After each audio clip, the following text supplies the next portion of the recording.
NTA International, reaching the corners of the earth.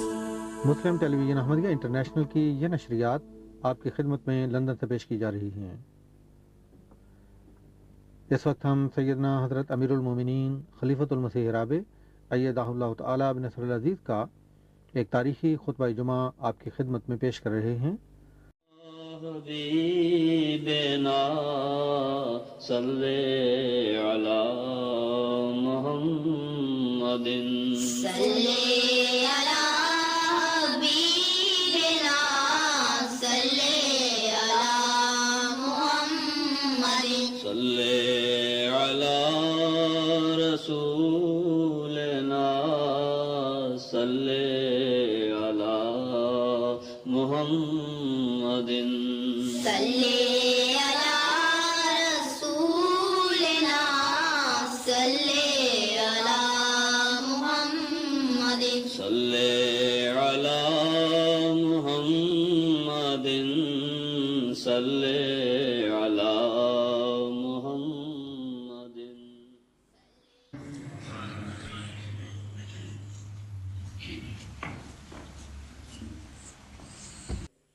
अस्सलाम वालेकुम रहमतुल्लाह। अज़ान दे दें।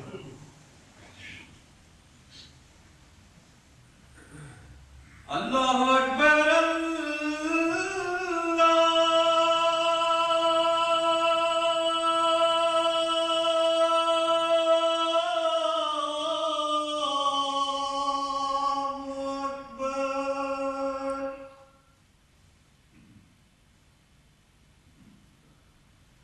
अल्लाहु अकबर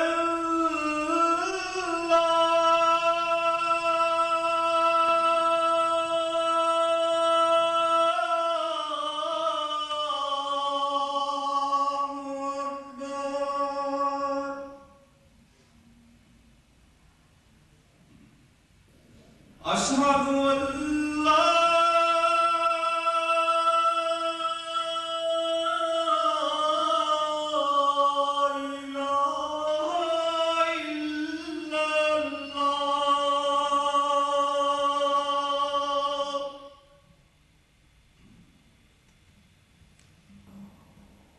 अशहदु अल्ला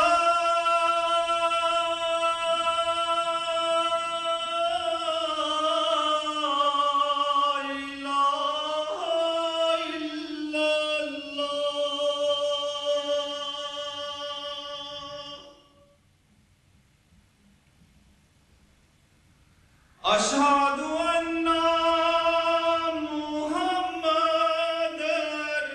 रसूलुल्लाह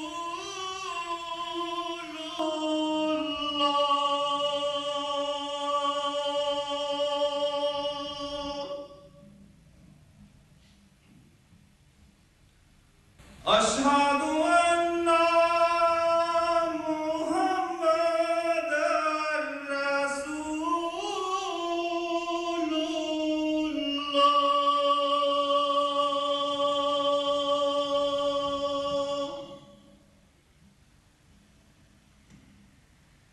हय्या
أشهد أن لا إله إلا الله وحده لا شريك له وأشهد أن محمدا عبده ورسوله أما بعد فأعوذ بالله من الشيطان الرجيم بسم الله الرحمن الرحيم الحمد لله رب العالمين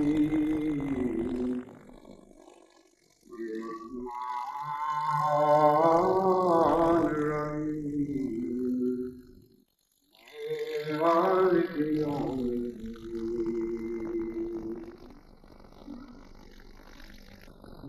إياك نعبد وإياك نستعين اهدنا الصراط المستقيم صراط الذين أنعمت عليهم غير المغضوب عليهم ولا الضالين.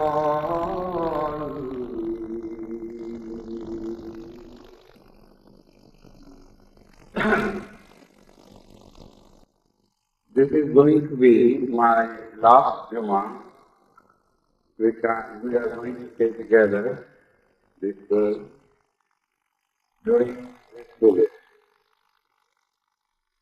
On this occasion, first of all, let me express a deep sense of gratitude towards my Lord Allah, who has shown mercy upon us, and particularly mercy upon this humble servant of his by making this trip meaningful and purposeful. I saw help coming from him from every direction, in every way. He is the Master and the Lord of the universe. All our efforts can only bear fruit if He shows mercy.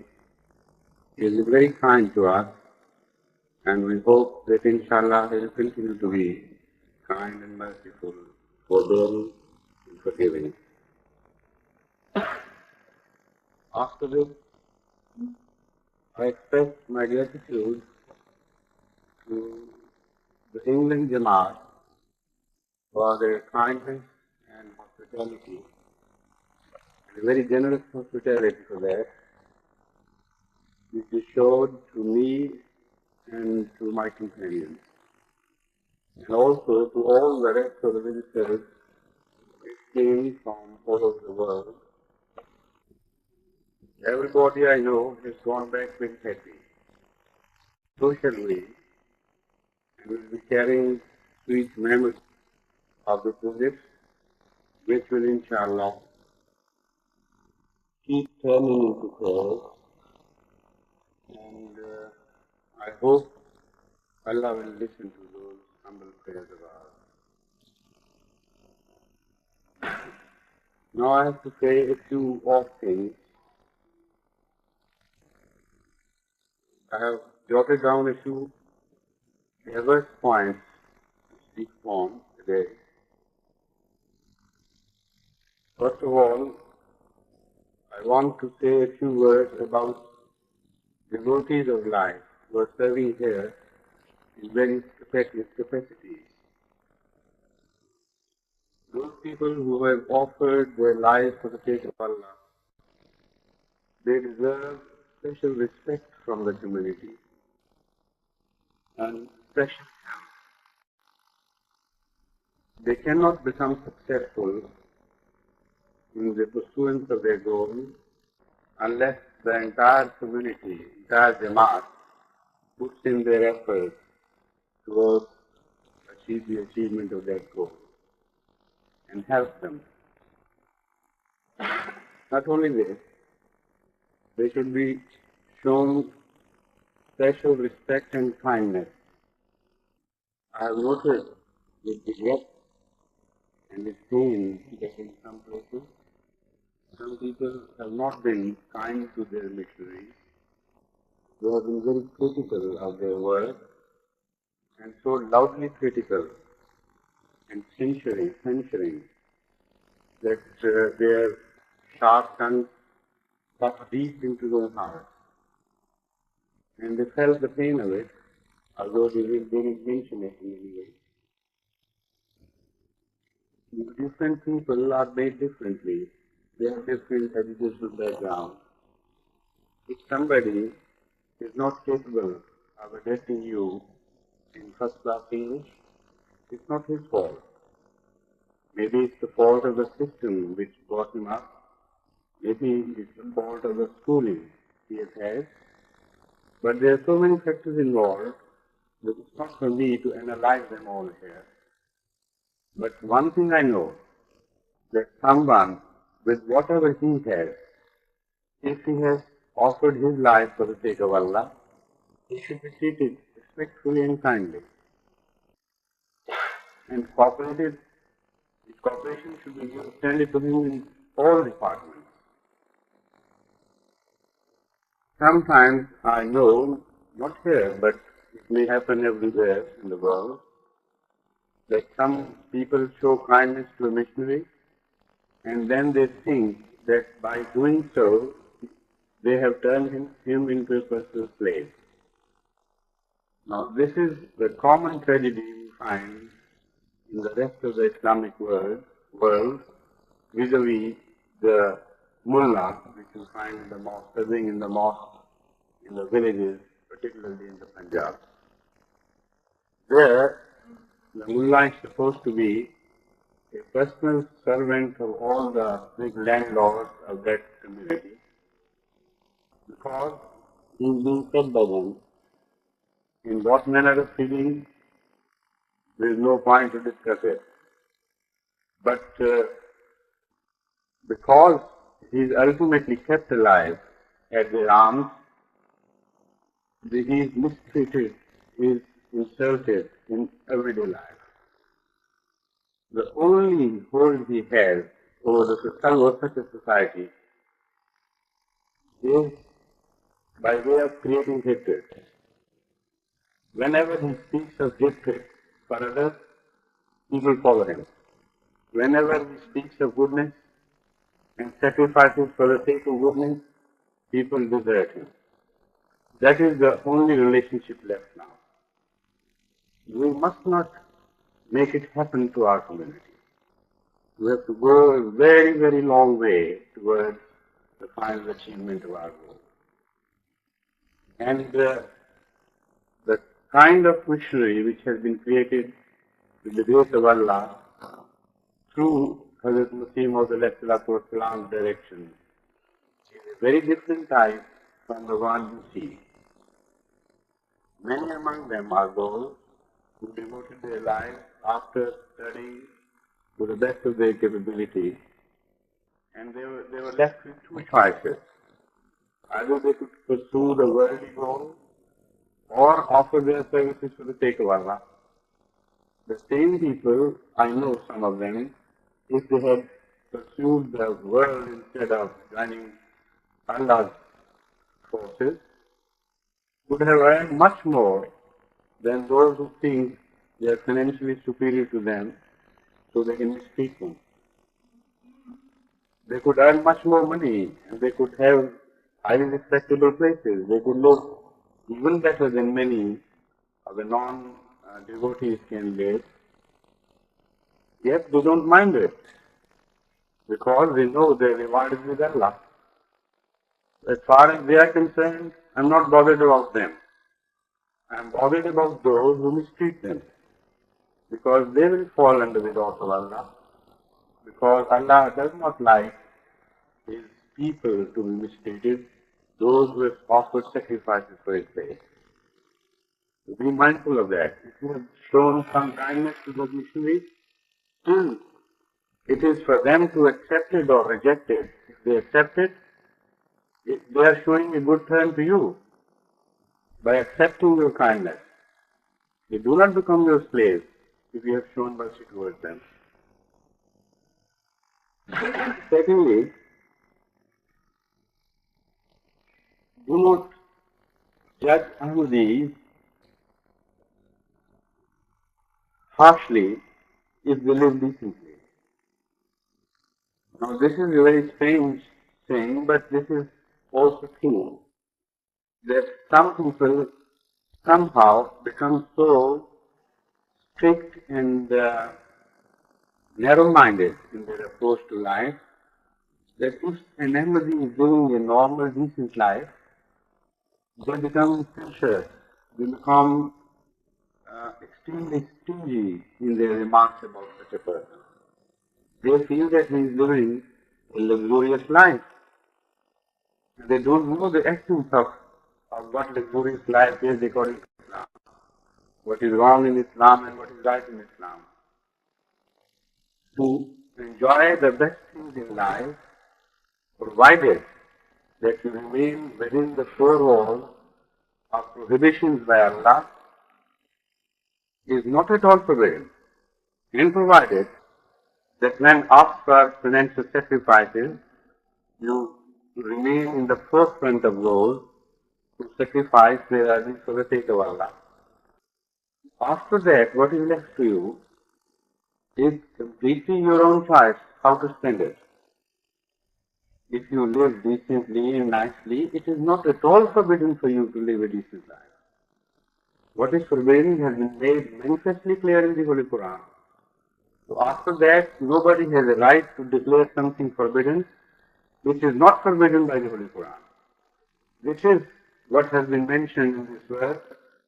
قُلْ مَنْ حَرَّمَ زِينَةَ اللَّهِ الَّتِي أَخْرَجَ لِعِبَادِهِ مِنَ الطَّيِّبَاتِ وَمِنَ الرِّزْقِ قُلْ هِيَ لِلَّذِينَ آمَنُوا فِي الْحَيَاةِ الدُّنْيَا خَالِصَةً يَوْمَ الْقِيَامَةِ. Say, who has forbidden the good things in life to Allah's servants, which He has created for their sake, for this life, as well as for the life to come. It says, for this life, they are for the believers, and for the life to come, exclusively for the believers.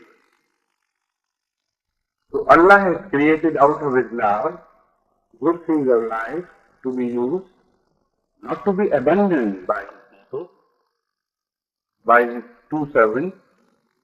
So if they make use of these things, there is nothing wrong at all with it. And after this verse of the Holy Quran, nobody on earth has a right to censure them for good living. Provided, as I have mentioned before, that they live within the four walls of Islamic dictates. Also provided that this living does not bar them from taking part in the sacrifices in the way of Allah. When we plead austerity, it is not because living a life of comfort is prohibited in Islam. It's only because if you can save more, you will be more able to serve the cause of Islam. That belongs to the region of, as it said in Islam. Nafal is a term which means after doing the obligatory things, if you do something of volition, that is nafal. So that pertains to the department of nafal. But even if somebody remains restricted to the department, to the field of obligation, no man on earth has a right to censure it. Hazrat Rasul Kareem sallallahu alayhi wa sallam was once asked by a visitor, tell me about Islam. He, in reply, told him the fundamentals of Islam and also started telling him of the acts of volition later on, of good acts which pertain to the region of Nawafil. So he said, look here, I will do just that which is obligatory and nothing more. So will I be forgiven? He said, yes, that will suffice you. That is the minimum which is required. Now, if somebody falls below the minimum, then of course he comes under attention again of Allah, not of human beings. It is only for them to admonish him with kindness. But still he can be admonished. But those who remain within that sphere and don't transgress in any way the dictates of Islam, nobody has a right to speak harshly to them. So if some of the missionaries are living a decent life, nobody knows what else are the resources they have access to. Maybe Allah has provided them with money from some resources which they do not want to reveal. So as long as you do not come from some positive charge of mistrust, of misuse of money, nobody has a right to say that, look, there is such and such person is living. He has no right to. Why not? Allah tells He has created these things for the sake of true believers.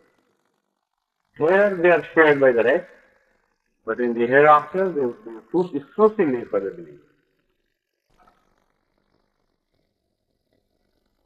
Now, another point is that you should be mindful of your duties to the Amir and other office bearers of the community. The Amirs and the other office bearers exercise such powers on behalf of Khilafat, on behalf of the institution of Khilafat, which is finally responsible for the entire organization of the community. So in this capacity, as workers of the organization, they draw their respective rights and prerogatives from the institution of Khilafat. They are different in different areas. Sometimes by not understanding or by not knowing the rights of the particular office bearers and limitations of their rights, so many problems crop up. People do not know their rights and do not know the rights of those who have been appointed in certain official capacity.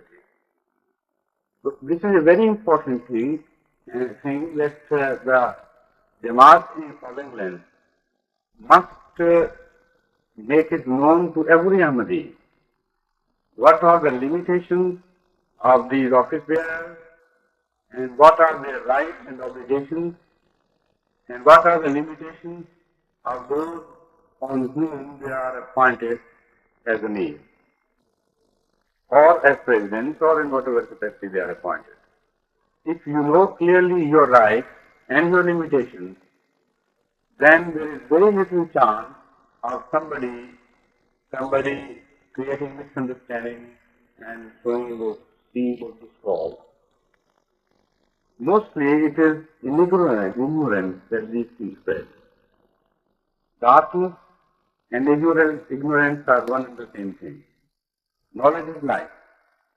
So first of all, light should be spread in this area. Everybody should begin to see his path. Then there is very little chance of coming into clash with each other or running into anybody, because with seeing eyes, only very reckless people do that. That happens, of course, even then, but very rarely. People with normal balance of mind do not run into each other while they are seeing things. So the whole Jamaat should be apprised of their rights according to the best traditions of Ahmadiyyat in the rights of their superiors in administration.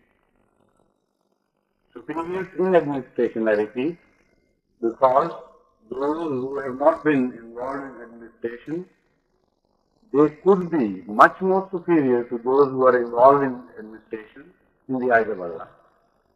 Because it's a matter of heart and a matter of fear of Allah and a matter of taqwa, where real superiority lies.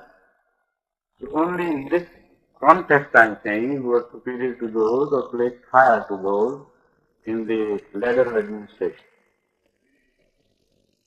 Now some rights I must speak on now and here. Number one, if an Amir has made a mistake and orders you wrongly, if that order is not in clear violation of the Holy Quran, you should obey. However wrong he may appear to be to you.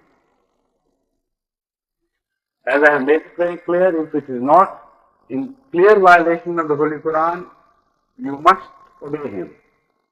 If it is a difference of opinion regarding a particular verse of the Holy Quran, and only interpretations differ, even then you should obey. Because it is not for you to choose the interpretations and using that excuse to disobey your Amir. Hazrat sallallahu alayhi wa sallam laid so much stress upon the obedience of Amir that people got surprised. They said, Huzur Aslam, if somebody is like that, even then we should follow him? He said, yes, even then. If somebody is like that, even then we should follow him? He said, yes, even then.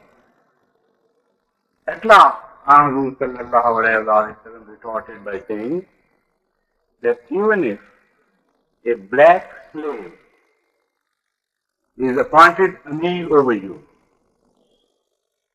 whose head is like the head of a munakha, how do you resin, a piece of resin, even then you must obey. Now these were the two things which irritated the Arab mind, which could irritate the Arab mind. One, to obey an ajami, and coming from an area which was known to be the area of black people. Arabs of those days considered it to be a personal insult to follow such a people. And on top of that, they being slaves. Slaves and blacks, all together, both things together, made it foreign to the Arabs to accept them as their leaders. Secondly, to have a big head was a sign of shiadat, of leadership and wisdom. So the Arabs took pride in having big heads because that was a sign of great wisdom. And it was understood that the smaller the head be, the stupider and fooler the man would be. More fool if he is a small head. So Hazrat Rasulullah sallallahu alayhi wa sallam brought these two points of abhorrence together and said, if he is a slave belonging to an area where the color is black, and also if his head is so small that there seems to be no brain in him at all, if he is appointed in the Amir, you follow him. Then came another aspect of the same situation. That was if somebody is leading you in prayer. Some people are detective-minded.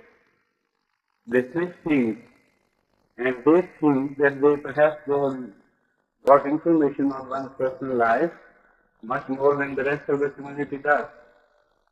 With the result that they sit like judges over the characters of certain other entities. They say, we know them, they are bad. Whether they have evidence enough or not, whether they pursue their allegations in the proper manner of producing evidence according to the Islamic dictates or not, they are not concerned. only position they take is that we know such a person is that character. So he should not hold any of it. Particularly, they take exception to his becoming Imam in the Salah. So such a question was also raised at the time of Hazrat Muhammad Mustafa and decided for all time to come.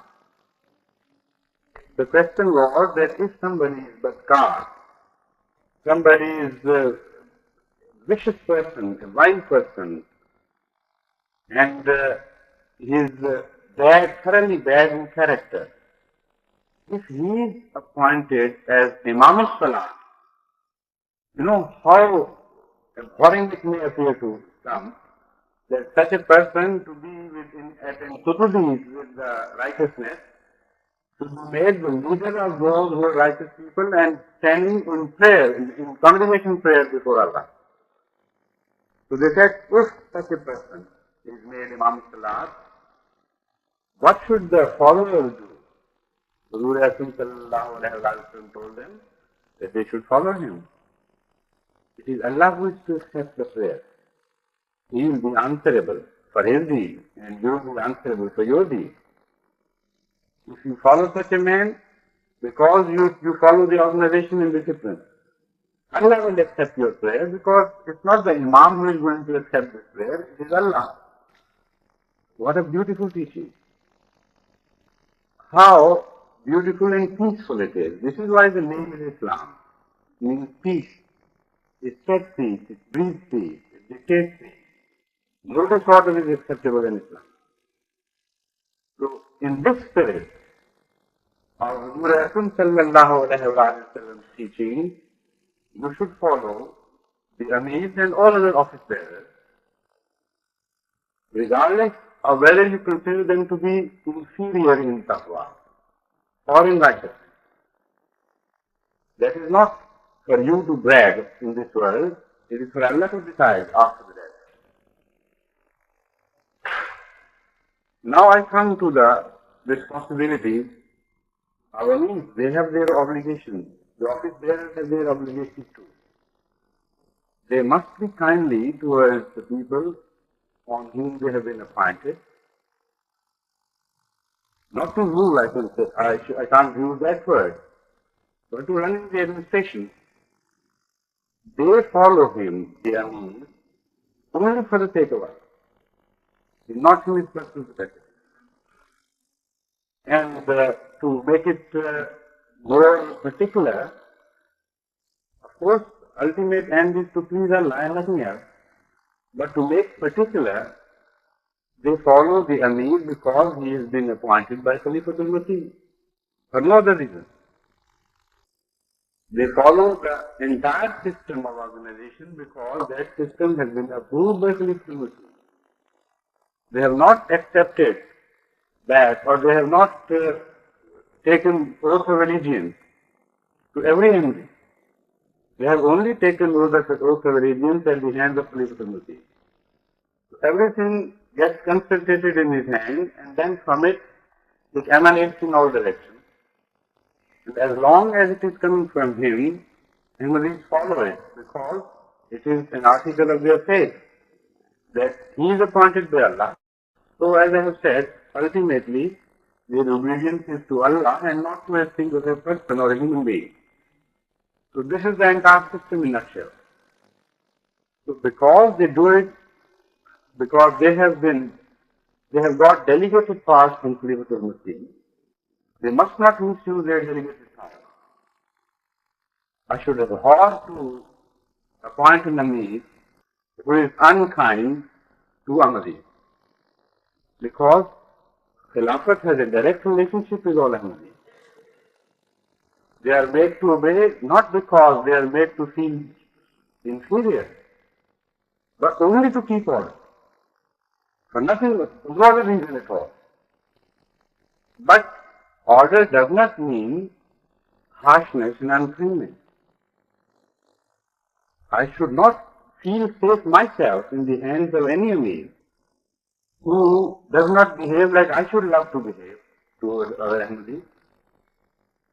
So this must not happen. No missionary in charge, no president should misuse these powers, because when they hurt those Ahmadis and they obey them despite being hurt, only for the sake of Allah, they will be hurting me and they will be going away from the cause path of Allah. So it's a very serious affair. You must keep this trust intact and try to behave like Hazrat Muhammad Mustafa sallallahu alaihi wasallam behaved towards his followers. More supreme authority, more supreme than Hazrat sallallahu alaihi wasallam can be conceived in this earth. In this world, it's impossible to conceive of a person with greater authority, because he was representing Allah in all consummation. No one had ever represented Allah before like Hazrat sallallahu alaihi wasallam did. So if some people object to Islamic way of organization as dictatorial, no one on earth would claim such dictatorial power in the worldly terms as Hazrat sallallahu alaihi wasallam assumed. But there is no dictatorship in Islam. Greater the power or concentration of power, more fearful is the offense. Because everybody is ultimately answerable to Allah. With the result that fear intensifies, the greater your power increases. So Huzur Akram sallallahu alaihi wasallam used that power in the humblest manner, in such beautiful and effective manner. All through his life, you can't pinpoint a single occasion where anybody on earth could call that occasion to be an exhibition of dictatorship. He ruled through wisdom, he ruled through prudence, he ruled through love. And if you rule with these three factors, then it's impossible for dictatorship to come into the picture. It has nothing to do with prudence, dictatorship has not, nor with wisdom, nor with love. It doesn't belong here. So this is the sort of administrative power which is devolved on all Ahmadis serving in any capacity. So they must be very wary that they should keep the honor of this tract alive and intact, and must not misuse it in any way. If these two aspects are attended, then most of the problems must mathematically dissolve into thin air, as if they had never been. This is the ideal society which Jamaat Ahmadiyya is endeavoring to create, and towards this end you must put in all your endeavors. Now, when something happens despite everything, despite the best atmosphere, things do happen. Pain, affliction, born out of misbehavior or misconduct by anybody, or a wrong bent of mind, for example. What should one do? That is the third point which I want to make clear. If you disagree with any officer in the community, then it is your first right, not only right, it is your duty to report this matter to the center and report it through that particular officer concerned. Now, if you fear that he will not forward that report to the center in due time, what you can do is send a copy direct to the center. Now here I must tell you that as far as the relationship between every Ahmadi and Khalifatul Masih is concerned, anybody can write any number of letters to Khalifatul Masih directly. There is no procedure involved at all in any way. But when you speak of somebody else in censuring terms, then according to the teachings of Islam, it is obligatory upon you to let him know. Otherwise, it will be rebirth. It will be just painting him black, one-sidedly, without him knowing it. So this is why this procedure is involved. Otherwise, nobody stands between Khalifatul Masih and Ahmadiyya. They are one and the same thing. It's impossible for anybody to interfere and stand in the way. So it also reminds me that if the officials of Jamaat are misbehaving in any way to others, they actually stand in the way of Khalifatul Masih and the Jamaat. Because sometimes some people, when they are angry with their local officers, they cannot make fine distinctions between him and the authority which they were usurping or misusing. And many of them have not no opportunity to reach directly the Khilafat and plead their case as they should. With the result that they think that this is the representation of Jamaat, and ultimately they fall out with the Khilafat as well. So as I told you, they are standing in the way of Khalifatul Masih and the people, Ahmadiyya people, which they have no right to do.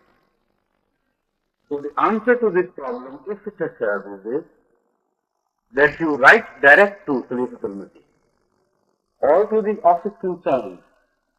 For example, if it's a financial matter, you could write to the Wakilul Mal. If it is a matter concerning Tafsheer, you could write to Wakilul Tafsheer. But if someone is not satisfied at that, he could directly write to me in this capacity of Khalifatul Masih and send a copy to Amir if they are very hasty. This is the minimum they are expected to do. But otherwise, the normal course is to direct their application and complaint through the channel of Amir or the officer concerned, whoever he is, and send a copy direct. That would be better. So no problem is left at all. But one thing I must remind you, the court of appeal is in the higher direction, even in the worldly affairs, not in the lower direction. Those Ahmadis who make the mistake of appealing to the masses for the wrong done to them have always been annihilated by Allah. They have been destroyed. Nothing is left of them. Because instead of going to Allah, they went to the masses. While no religion springs from a message, it comes down from us. So instead of sending your appeal to the right direction, if you go to the wrong direction, and by doing so, also damage the system and the fabric of the community by making one-sided propaganda of which the other party has no opportunity to defend. So, the party even sometimes does not know what is happening and what is being talked about against him. So, one-sided propaganda, number one, is forbidden in Islam positively in the Holy Quran. Whether it be against an Emir or an office bearer or an ordinary Ahmadi, it is very strictly forbidden. But if it is directed against the representatives of the organization, then it's unbelievable, because it hurts the devotion of Ahmadis. It injures that devotion. And they become less active Ahmadis under the influence of such propaganda. So what are they trying to achieve? What do they want to hurt? Hurt the cause of Ahmadiyya? Take their revenge, even if they are rightful, to take revenge, their personal revenge from Ahmadiyya and the spirit of Ahmadiyya?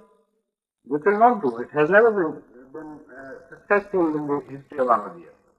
Such people have always been chucked out by Allah, without regard to whether in the initial place they were right or wrong. The method they adopted was positively wrong and injurious, and they are punished for this mistake. But if you appeal to the higher authorities, and the highest authority is Allah, why not have, if he is a live Allah, if he is a real being, then he is the last and final authority and the supreme authority. If he is not a real being, if he is just imaginary and a mythical person, then just leave this organization. Why to get stuck to such a stupid organization which is believing in nothing and laying all store by nothing? So this is a simple answer to this question. Instead of sanctioning such community and injuring those who believe, we should simply say Assalamu alaikum and leave them alone. But if the fundamental concept of every religion is Allah, and His existence, and His live interest in the affairs of men, then you must make the final appeal to Allah. If even Khalifa doesn't listen to your way of thinking or your complaints, and doesn't agree, and you still insist that he is taking sides with the administration unduly. Allah's court is the final appeal. And what is the Khalifa? Nothing compared to us. Not even a speck on earth. He can be annihilated by one word of Allah if he so chooses.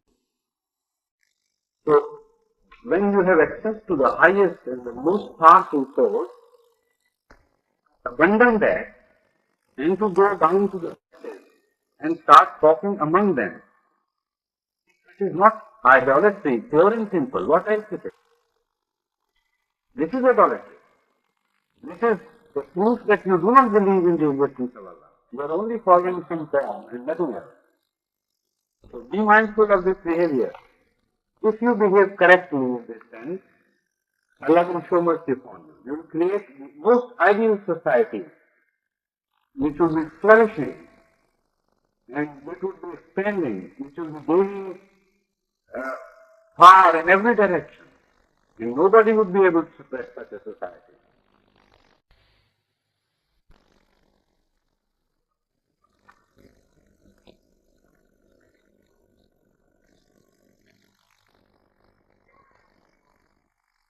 Now, it was pointed out to me by some friends that in the first sermon I was rather too harsh and one-sidedly harsh upon the members of my family, the family I belong to. And I singled them out by saying that if they borrow money from somebody, they try to borrow money, everybody should take precaution.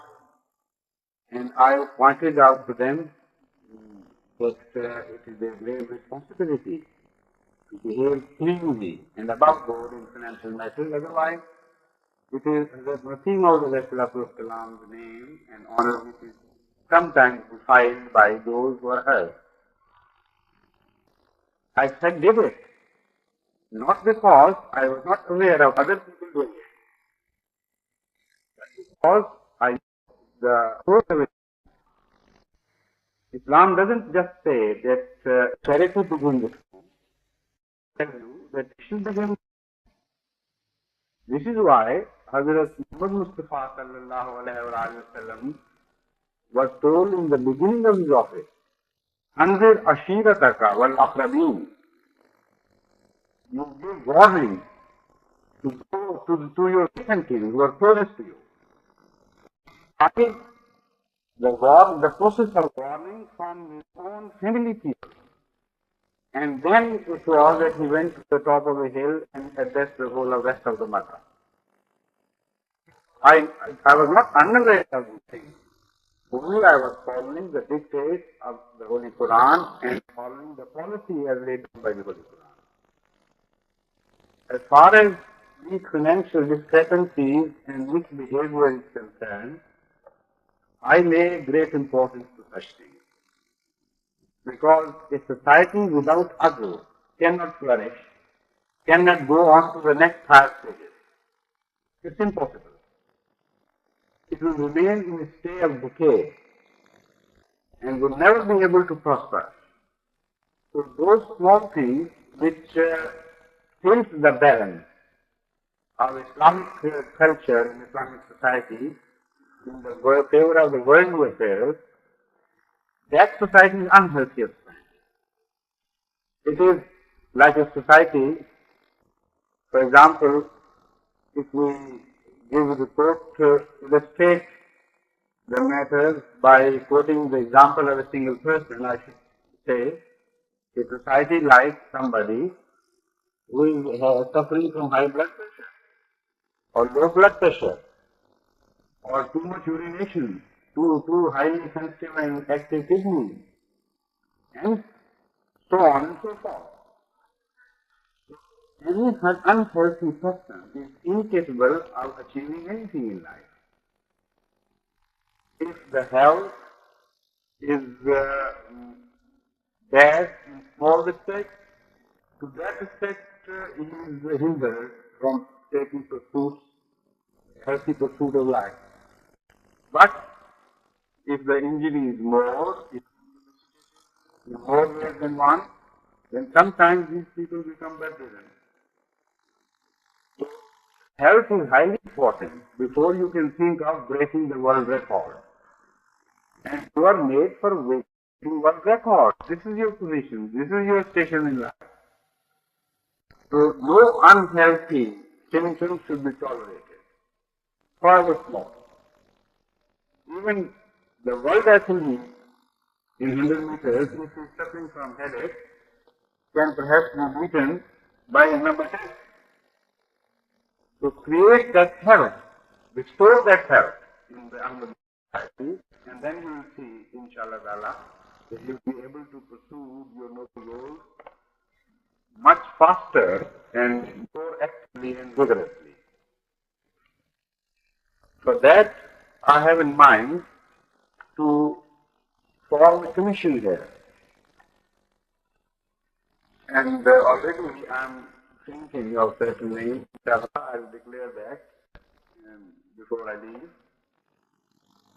A commission to go into the financial discrepancies pertaining to people living in England or to people who have left England and either they are targets of these discrepancies or dishonesty, or they made English people living in England, targets of their dishonesty. Whatever the case be, this commission will collect all these complaints and to report to me about the procedure they should adopt. Similarly, there are reports of marriage dissolution or misbehavior by husband to wife or wife to husband, ultimately resulting into marriage dissolution.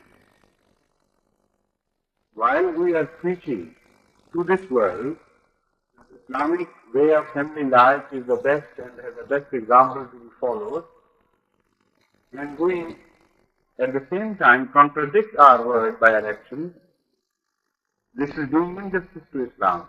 So that should not do either. For that, I request the Board of Qaza to expedite all such cases which are still pending.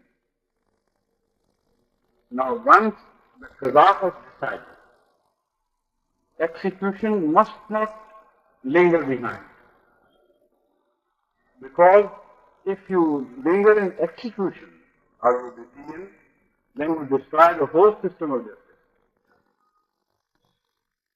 It is not for those who are appointed to execute decisions to show mercy or kindness to some party. It is not their right to judge over the judgment of the Qadi. If it is wrong and you 100% believe it to be wrong, even then, it is your prime responsibility to execute that. Because the responsibility would fall on their shoulder of their wrong judgment, not on your shoulder. They would be answerable to Allah, not you. So, the execution must be highly efficient. And I should not tolerate any delay, conscious or otherwise, in execution. But give them the due rights of appeal according to the traditions of the community or decisions of the community. If somebody has a right to appeal to a higher board, why not let him?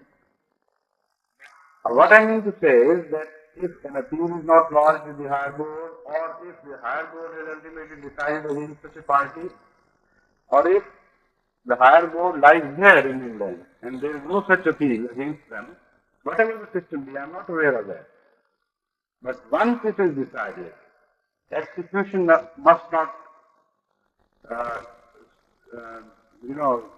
must not be delayed, because that would be delaying justice to the party.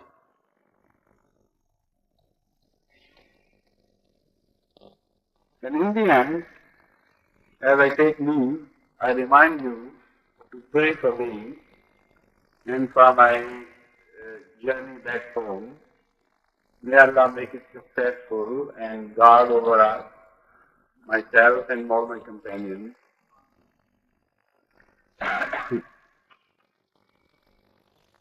Leave taking is sad, indeed. There is no doubt about it. But responsibility stands superior to these emotional affairs. Also, going back has its own demands. The ex-loving Ahmadis, the first-devoted Ahmadis, it is impossible to make preferences of one section of Ahmadis over another section.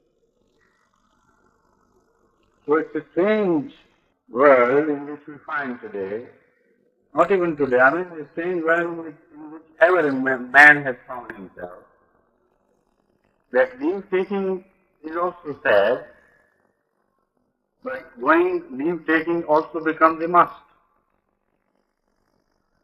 And it has also an element of pleasure too, because that sorrow, if turned into prayer, also it gives you a sort of satisfaction and a sense of achievement. It's a very complex affair. It's impossible for me to describe how I feel. Nor perhaps it is possible for you to describe how you feel. But this is life. This is the scheme of things by Allah. We must accept it. So as I will leave with a sad and heavy heart, turning that emotional sorrow into prayers for you, I request you to do the same for me. Because altogether, you and me, that is one Ahmadiyya, and there is no distinction there in any way. If we pray for Ahmadiyya, we will be praying for Islam, for the cause of Allah, in fact. We must create a society of greater love, greater understanding, greater sacrifice, not only for the sake of Allah, but for also for each other. By doing so, we will be adding strength to Ahmadiyya. May Allah help us achieve the noble goals He has set for us. Assalamu alaikum wa rahmatullah.